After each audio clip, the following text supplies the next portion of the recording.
आशा करता हूं आप बहुत अच्छे होंगे। आज 21 अक्टूबर और 21 अक्टूबर 2020 के हरियाणा करंट अफेयर लेके हाजिर हूं आपके समक्ष। अगर आपको मेरे द्वारा पढ़ाए गए सभी लेक्चर्स का पीडीएफ फाइल चाहिए तो आप मेरे Telegram channel star IQ PDF को जरूर ज्वाइन कीजिएगा। आप सभी प्यारे बच्चों को राधे राधे। कल आपसे सवाल पूछा था, उसका सही जवाब क्या होगा? कैथल जिले के गांव मुंदड़ी में प्रस्तावित महर्षि वाल्मीकि संस्कृत यूनिवर्सिटी के लिए जगह कम पड़ गई है। अब विश्वविद्यालय के लिए किस गांव में 55 एकड़ जमीन मिलेगी? तो इस क्वेश्चन का सही आंसर है जटहेड़ी में मिलेगी। एक्चुअल में यहाँ पे जो है वो बनेगा प्रशासनिक केंद्र बनेगा इस यूनिवर्सिटी का, और यहाँ पे क्लासेस लगेंगी। इनसे लगभग 3 किलोमीटर का ही डिफरेंस है इन दोनों जगहों के बीच में। आगे जाते हैं हम लोग, और आज का पहला क्वेश्चन है कि हरियाणा में 1 नवंबर से रात में उद्योग चलाने पर कितने प्रतिशत सस्ती बिजली मिलेगी? हरियाणा में 1 नवंबर से उद्योग चलाने के लिए रात में उद्योग चलाने पर 15% सस्ती बिजली मिलेगी, यानी कि इस क्वेश्चन का बी ऑप्शन जो है वो बिल्कुल ठीक रहेगा। सर ये योजना कब तक लागू रहेगी? ये योजना प्यारे बच्चों लागू रहेगी 31 मार्च तक। ठीक है, 31 मार्च 2021 तक जो है ये योजना लागू रहेगी। हाँ, इसके अलावा जैसे पी कार 5:30 से लेके 9 बजे तक जो है बिजली 22% तक महंगी मिलेगी। वैसे तो हरियाणा विद्युत आयोग ने जो है 19% का प्रीमियम को अप्रूवल दिया था, लेकिन बिजली निगम ने जो है इसमें तकरीबन थोड़ा इजाफा करवा लिया और ये 15% तक ही रख दिया। अब देखिएगा इसमें ईंट भट्टे भी शामिल है, और हरियाणा के अंदर तकरीबन 1.32 लाख ऐसे जो है इससे भी ज्यादा बिजली कनेक्शन है, ऐसे जो आपके उद्योगों वाले हैं जो ये सुविधा ले सकते हैं। लेकिन इनमें 40% ही ऐसे हैं जो रात को काम करते हैं, सारे रात को काम नहीं करते हैं, और जो रात को काम करते हैं उन्हीं को जो है 15% तक सस्ती बिजली मिलेगी, ये याद रखिएगा आप लोग। वैसे इस योजना को पिछले साल अक्टूबर से जो है अक्टूबर से लेके मार्च तक लागू रही थी पिछले साल में, और सेम जो है इस बार भी ये लागू रहेगी। जैसे पब्लिक वाटर वर्क्स है या बहुत बड़े जो सप्लायर्स होते हैं या लिफ्ट इरिगेशन सिस्टम होता है, इन सभी के ऊपर जो है ये योजना लागू रहेगी। हाँ, इसमें स्मार्ट मीटर का भी विवाद आता है, तो इसमें क्या है इंडस्ट्री में लगे मीटर को ही स्मार्ट मीटर मान लेंगे ये, लेकिन उस मीटर में हर घंटे की रीडिंग आनी चाहिए, तभी उसको जो है स्मार्ट मीटर मानेंगे वो। खैर आगे बढ़ते हैं, अगला क्वेश्चन हमारा क्या रहेगा? जन सुरक्षा शिकायत सुशासन पर सलाहकार और सीएम विंडो को लेकर हुई बैठक की अध्यक्षता हाल ही में किसने की है? जन सुरक्षा शिकायत और सुशासन पर सलाहकार और सीएम विंडो को लेकर बैठक की अध्यक्षता अभी हाल ही में की है अनिल राव ने। बी ऑप्शन जो है इस क्वेश्चन का हमारा बिल्कुल ठीक रहेगा, जो कि आपको फोटो में दिखाई दे रहे हैं, यही है अनिल राव। अभी रिसेंटली CID चीफ के पद से रिटायर हुए हैं अनिल राव, और इन्होंने ही जो प्रभारी बनने के बाद में अपनी पहली बैठक ये ली है। और ये जो है डिपार्टमेंट है चंडीगढ़ के अंदर सीएम विंडो पर प्रदेश भर में शिकायतों को लेकर कार्रवाई की है अधिकारियों ने। कार्रवाई क्या की है? जितने भी लापरवाह और भ्रष्टाचार हैं उनको निकालने की कोशिश की गई है। जैसे जो पटवारी से जो है प्रमोशन होकर तहसीलदार बने हैं, नायब तहसीलदार बने हैं, और वो फर्जीवाड़े से बने हैं, उनको निकालने की कोशिश की जाएगी। ठीक है, और के अलावा जितने भी आप जैसे एक आपके आपराधिक आर्थिक अपराध शाखा है, वहां पे इंस्पेक्टर सुभाष चंद्र है, ठीक है, उनको ठीक से जांच ना करने की वजह से रिसेंटली सस्पेंड भी किया गया है। एक PGT राकेश मोर है, इनको भी जो है बर्खास्त करने का आदेश दिया गया है क्योंकि इनके फर्जी सर्टिफिकेट थे। ठीक है, इसके अलावा कुरुक्षेत्र के अंदर जो है ब्लैक लिस्टेड राइस मिल है, उनका भी करोड़ों के रूप में जो है यूं कहिएगा फर्जीवाड़ा चल रहा है, उनको भी ब्लैक लिस्टेड किया गया है। जो अच्छा काम कर रहा है उनको प्रशंसा पत्र देने की भी बात की गई है। ठीक है, आगे जाते हैं, अगला क्वेश्चन हमारा है कि खेलो इंडिया यूथ गेम 2021, पहली तो बात आपको पता ही होगी ये कहाँ होंगे, ये होंगे आपके 2021 में पंचकुला के अंदर होने वाले हैं। लेकिन इनकी शूटिंग कहाँ पे की जाएगी? इनकी शूटिंग की जाएगी दिल्ली के अंदर। सी ऑप्शन जो है इस क्वेश्चन का हमारा बिल्कुल ठीक रहेगा। देखिएगा इनकी शूटिंग की जाएगी दिल्ली के अंदर। कुरुक्षेत्र में हॉकी साइकिलिंग के गेम होंगे, अंबाला में फुटबॉल जिम्नास्टिक और स्विमिंग की स्पर्धाएं होंगी, और बाकी गेम जो है पंचकुला के अंदर होंगे। और पंचकुला तो खेल का केंद्र रहेगा। 20 गेम जो है 20 गेम्स में शामिल होंगे देश भर के 12,000 खिलाड़ी। तो ये चीज इंपॉर्टेंट है, इस स्लाइड का आप स्क्रीनशॉट ले लीजिएगा कि कुरुक्षेत्र में कौन से गेम होंगे हॉकी साइकिलिंग के। अंबाला मैंने आपको पहले भी बताया कि पंचकुला के अलावा अंबाला के भी स्टेडियम यूज किए जाएंगे और फुटबॉल जिम्नास्टिक और स्विमिंग के लिए। सर ऐसा क्यों होगा, एक ही जगह क्यों नहीं है? क्योंकि ऑलरेडी वहां पे जो है ये मैदान तैयार है, तो वहां पे खर्चा कम लगेगा, बजट कम आएगा, तो और अच्छे तरीके से सुचारू रूप से गेम करवाए भी जा सकते हैं। ठीक है। 2018 में खेलो इंडिया यूथ गेम शुरू हुए थे। हरियाणा के खेल मंत्री का नाम संदीप सिंह है। उन्होंने रिसेंटली जो है आसाम के अंदर जो है वो आपका विजिट किया था, दौरा किया था, ताकि जो है हरियाणा के खेलो इंडिया यूथ गेम है वो बहुत अच्छे तरीके से हो सके। किस एप्लीकेशन पर अनिल विज ने सफाई की शिकायत पर 3 घंटे और स्ट्रीट लाइट की समस्या 24 घंटे में दूर करने का प्रावधान किया है? तो अभी हाल ही में एप्लीकेशन का नाम है स्वच्छ हरियाणा एप्लीकेशन। इस एप्लीकेशन पे हरियाणा के गृह मंत्री और हरियाणा के स्वास्थ्य मंत्री इन्होंने सफाई की शिकायत को 3 घंटे में और स्ट्रीट लाइट की समस्या को 24 घंटे के अंदर ठीक करने के लिए जो है वो आदेश दिया है। ठीक है, प्रावधान किया है ये ऐसा।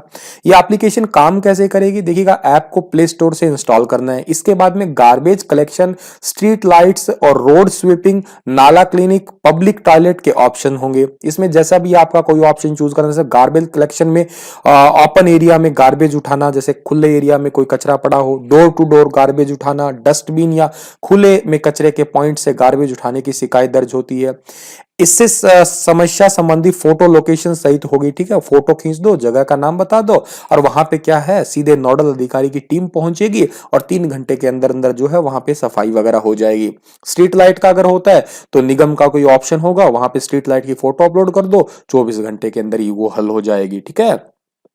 हाल ही में किस जिले में 30 लाख की लागत से वाटर टेस्टिंग लैब बनकर तैयार हुई है, जिसमें पेयजल के साथ साथ सीवरेज के पानी की भी जांच हो सकती है? रिसेंटली 30 लाख की लागत से वाटर टेस्टिंग लैब तैयार की गई है सिरसा के अंदर। ए ऑप्शन जो है इस क्वेश्चन का हमारा वो बिल्कुल ठीक रहेगा। अब क्या है कि पहले क्या होता था कि वाटर टेस्टिंग के लिए सिरसा जिले वालों को जो है हिसार आना पड़ता था, लेकिन अब हिसार नहीं आना पड़ेगा।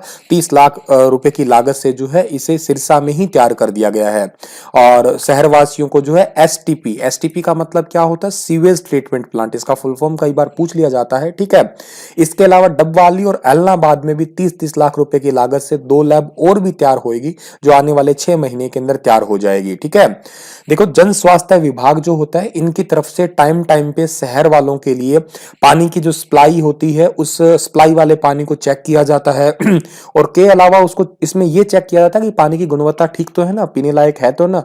और के अलावा सीवेज ट्रीटमेंट वाला जो गटर वाला पानी होता है उसको भी चेक किया जाता है। क्यों सर? क्योंकि उस पानी से खेतों की सिंचाई होती है, तो इसलिए टाइम टाइम पे उनको चेक करना पड़ता है। और अब एक नई व्यवस्था भी आई है कि ऑनलाइन आवेदन करना होगा। इस लैब की इंचार्ज का नाम है संतोष कुमारी। उन्होंने कहा है कि अगर वाटर की टेस्टिंग करवानी है तो उसके लिए जो एक नई व्यवस्था है, पहले उसका ऑनलाइन रजिस्ट्रेशन जो है वो करना होगा। और एक बात है कि सिरसा है, और सिरसा जो है, सिरसा को किसी जमाने में सारस्वत नगर के नाम से पुकारा करते थे हम लोग। सिरसा के अंदर तारा बाबा की कुटिया है, पर्यटन स्थल में उसका नाम भी आता है। ठीक है। और जो बात आपकी सिरसा से है, सिरसा से एक प्रोफेसर गणेशी लाल है जो कि ओडिशा के गवर्नर है, ये भी बात आप याद कर सकते हैं। चलिए आगे बढ़ता हूं मैं। अगला क्वेश्चन हमारा है कि किस जिले में खेल विभाग ने निजी स्कूल में चल रहे सेंटर बंद किए हैं? अब राजीव गांधी खेल परिसर व स्टेडियम में ही खेल किए गए हैं शिफ्ट। कौन से जिले के अंदर जो है, जो स्कूलों के अंदर आपके खेल सेंटर चल रहे थे उनको बंद करके राजीव गांधी खेल परिसर या स्टेडियम के अंदर शिफ्ट कर दिया? तो ये जिला है करनाल। बी ऑप्शन जो है इस क्वेश्चन का हमारा वो बिल्कुल ठीक रहेगा। अब करनाल के अंदर जो है खेल विभाग की ओर से स्कूल में चल रहे खेल सेंटर उनको बंद कर दिया है, यह आदेश मिल चुका है। इन सेंटर पर खेल रहे खिलाड़ी व कोच को स्टेडियम या राजीव गांधी खेल परिसर के अंदर शिफ्ट करने के आदेश मिले हैं। ठीक है। इसका उद्देश्य क्या है सर? इसका उद्देश्य है कि खिलाड़ी स्टेडियम में आके प्रशिक्षण प्राप्त कर सके, ताकि उनकी उपलब्धियों को भी गिनाया जा सके। इससे पहले जिले में कर्ण स्टेडियम के अलावा 7 राजीव गांधी खेल परिसर चल रहे हैं। दूसरी बात है, कुछ स्कूलों की बजाय स्टेडियम में सुविधाएं भी ज्यादा होती है। जिक्र करनाल का हुआ है तो करनाल जो है आपको मैप में दिख रहा होगा। करनाल में कलंदर शाह गुबंद है, छावनी चर्च है, कर्ण जलाशय है, सीता माई का मंदिर है, कुंजपुरा है, तरावड़ी बहुत फेमस है और बास्थली है। ये सारी चीजें आपको याद रखनी है करनाल से। आगे क्वेश्चन हमारा क्या रहेगा? किस यूनिवर्सिटी ने उद्भावना टॉक शो कार्यक्रम की शुरुआत की है?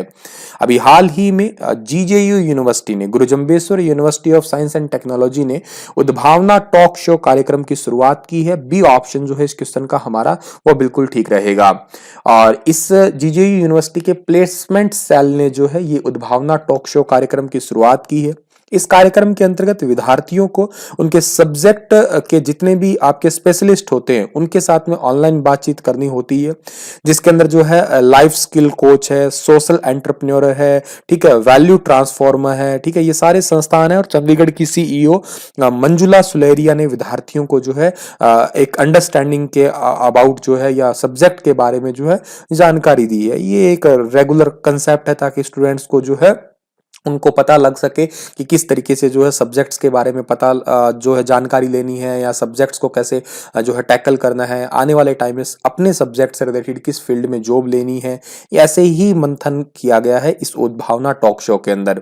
दूसरी बात है जो जीजेई यूनिवर्सिटी है, आप सभी को पता होगा कि इसके रिसेंटली 25 साल पूरे हुए हैं, ठीक है। जीजेई यूनिवर्सिटी के प्रोफेसर का नाम क्या है, वीसी का नाम क्या है, प्रोफेसर टंकेश्वर कुमार। आगे जाते हैं, अगला क्वेश्चन हमारा है कि किस यूनिवर्सिटी के वैज्ञानिकों ने मैंगो स्ट्रॉबेरी फ्लेवर्ड वाला कम फैट का सोया मिल्क तैयार किया है। One of the most important question है, ऐसे क्वेश्चन एग्जाम में जरूर मिलेंगे आपको। एनिमल हस्बेंड्री के अंदर ये एग्रीकल्चर वाला जो सब्जेक्ट है वहां पे भी देखने को मिल सकते हैं। मैंगो स्ट्रॉबेरी फ्लेवर्ड वाला कम फैट वाला सोया मिल्क तैयार किया है रिसेंटली लुआस यूनिवर्सिटी ने।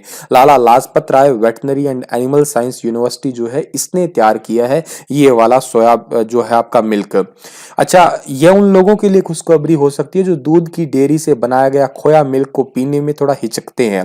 लुआस ने जो है इसे तैयार किया है काफी लंबे टाइम के रिसर्च के बाद में, ठीक है, और थोड़ा ये स्वादिष्ट भी तैयार किया है।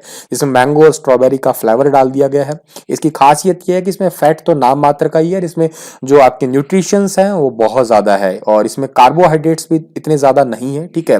इसकी अगर मैं बात खूबी की करता हूं तो इसमें लो फैट है, ठीक है, और दूध का भी अल्टरनेटिव हो सकता है। फाइबर भी ज्यादा है, स्ट्रॉबेरी और मैंगो का प्रयोग होने से दूध में स्वादिष्ट भी हो गया ये। इसमें कार्बोहाइड्रेट भी थोड़ा कम ही है। सोया मिल्क की तरह काजू, राइस, कोकोनट और आमंड मिल्क भी तैयार किया जा सकता है इसी की तरह ही आगे आने वाले टाइम के अंदर, ठीक है।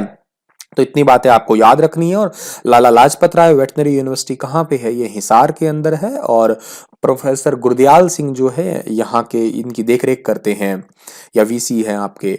हरियाणा के स्टेडियम अब किस स्टेडियम की तर्ज पर कम बजट में तैयार किए जाएंगे। हरियाणा के स्टेडियम जो है वो कौन से स्टेडियम की तर्ज पर अब कम बजट में तैयार किए जाएंगे, तो ये स्टेडियम है कंचनजंगा स्टेडियम। ए ऑप्शन जो है इस क्वेश्चन का हमारा वो बिल्कुल ठीक रहेगा, ठीक है, कंचनजंगा स्टेडियम की तरह। और कंचनजंगा स्टेडियम में जैसे कम बजट पे ही आपका पूरे सारी सुविधाएं मिली हुई है, बिल्कुल वैसे वैसे स्टेडियम अब हरियाणा के अंदर भी बनेंगे। आपको पता ही है रिसेंटली हरियाणा राज्य खेल मंत्री संदीप सिंह जो है वो दौरे पे गए ही हुए थे असम और के साथ में पश्चिम बंगाल दौरे पे हैं। अभी फिलहाल वो पश्चिम बंगाल दौरे पे हैं और हरियाणा में अब पश्चिम बंगाल के सिलीगुड़ी के अंदर स्थित है कंचनजंगा। वहां पे जो है स्टेडियम जो है बिल्कुल वैसे वैसे स्टेडियम बनाए जाएंगे। खेलो इंडिया 2021 की तैयारियों के लिए जो है अलग अलग राज्यों के स्टेडियम का अवलोकन कर रहे हैं हरियाणा राज्य के खेल मंत्री, ठीक है। और पश्चिम बंगाल के दौरे के दौरान जो है उन्होंने ये घोषणा की है। वैसे स्टेडियम के अधिकारियों ने बताया कि 1980 में बनके तैयार हुआ है और अब तक इसमें 11 रणजी जो है ट्रॉफी मैच आयोजित हो चुके हैं। चलिए अगला क्वेश्चन हमारा क्या रहेगा। हाल ही में हुए अध्ययन के अनुसार हरियाणा के 600 से अधिक आजाद हिंद फौज के सिपाहियों के रिकॉर्ड फाइलों में ही दफन बताए गए हैं। यह अध्ययन किया किसने है। One of the most important question है। इस क्वेश्चन का सही आंसर है इतिहासविद जिनका नाम है श्री भगवान सिंह फोगाट। इन्होंने अभी रिसेंटली जो है रिसर्च किया है कि सुभाष चंद्र बोस ने देशवासियों से अंग्रेजों के खिलाफ जो है वो एकजुट होने का आह्वान किया। इसके बाद ब्रिटिश आर्मी में बगावत शुरू हो गई थी। अंग्रेज ने इस बगावत को सार्वजनिक होने ही नहीं देना चाहते थे। वो बगावत अंदर ही अंदर इस कदर चलती रही कि भारतीय मूल के बहुत सारे सिपाहियों ने ब्रिटिश सेना छोड़ आजाद हिंद फौज में शामिल हो गए। बोस ने जो है लड़ाके विभिन्न मोर्चों पे जो है वो आपके अंग्रेजों से लोहा लेते हुए शहीद हो गए। मगर बड़ी हैरानी की बात तो यह कि अंग्रेजी हुकूमत ने इस बगावत को छिपाने के इरादे से सैनिकों को द्वितीय विश्व युद्ध का शहीद बता दिया। इतना ही नहीं कि 1947 में देश आजाद होने के बाद अंग्रेजी हुकूमत द्वारा भारतीय हुक्मरानों को ब्रिटिश आर्मी में भारतीय मूल के शहीद जवानों का जो रिकॉर्ड सौंपा गया उसमें आजाद हिंद फौज के कई सिपाहियों को द्वितीय विश्व युद्ध में लड़ते हुए शहीद बता दिया। इस तरह बोस के जाबाज लड़ाके जिन्होंने अंग्रेजों के बगावत कर देश में आजादी के लिए प्राण न्यौछावर किए थे, उनका नाम ही खत्म कर दिया। लेकिन केंद्र सरकार द्वारा देखो सुभाष चंद्र बोस और उनकी आजाद हिंद फौज से जुड़े तमाम रिकॉर्ड को सार्वजनिक करने के बाद आजाद हिंद फौज के सिपाहियों से संबंधित दस्तावेज के जो है थोड़े थोड़े खुलासे हो रहे हैं। इसमें जो है रिकॉर्ड केंद्रीय सांस्कृतिक मंत्रालय ने राष्ट्रीय अभिलेखागार की Indian national army nominal roll संबंधी विंग में मौजूद है। हरियाणा के चरखी दादरी के ढानी फोगाट गांव निवासी इतिहासविद श्री भगवान सिंह फोगाट जो है कई सालों से इसमें रिसर्च कर रहे हैं। 125 केस उन्होंने ढूंढ निकाले हैं। फोगाट ने यह बताया है कि तकरीबन जो है हरियाणा से 2500 से अधिक सैनिक बोस की फौज में थे, जिसमें 600 से अधिक ऐसे भी थे जो ब्रिटिश फौज का हिस्सा थे। तो काफी इंपॉर्टेंट क्वेश्चन है। और यहाँ पे एक इंपॉर्टेंट क्वेश्चन और भी आता है कि आजाद हिंद सरकार स्थापना दिवस मनाते हैं 21 अक्टूबर को। इसी वजह से आज हम ये क्वेश्चन पढ़ रहे हैं, क्योंकि 1943 में सिंगापुर में आजाद हिंद जो सरकार है या आरजी हुकूमत ए आजाद हिंद के नाम से एक भारतीय अस्थायी सरकार स्थापित की थी। जापान ने 23 अक्टूबर 1943 को आजाद हिंद सरकार को मान्यता भी दे दी थी। बोस ने आजाद हिंद फौज के साथ 4 जुलाई 1944 को बर्मा पहुंचे थे और वहीं पे उन्होंने वो बहुत ही प्रसिद्ध नारा दिया था, तुम मुझे खून दो मैं तुम्हें आजादी दूंगा। तो one of the most important question है। मैं आपको एक एक लाइन पढ़ के बताई, तो आप प्लीज इसके स्क्रीनशॉट वगैरह ले लीजिएगा, याद कर लीजिएगा। इसी के साथ ये लेक्चर समाप्त होता है। आपके लिए क्वेश्चन है कि पंजाब की तर्ज पर हरियाणा सीएमओ में एक नया पद क्रिएट किया गया है। मुख्यमंत्री के चीफ प्रिंसिपल सेक्रेटरी मुख्य प्रधान सचिव का पद किसे मिला है? राकेश कुमार अस्थाना, दीपेंद्र सिंह ढोसी, रोहित कुमार या इनमें से कोई नहीं? बताइए विस्तार से इस पद का काम क्या है, इनसे पहले कौन थे, और सारी जानकारी डिटेल से दीजिएगा। कल फिर हाजिर होऊंगा लेटेस्ट अपडेट के साथ में। तब तक के लिए आप हंसते रहना, मुस्कुराते रहना। Stay happy, stay healthy.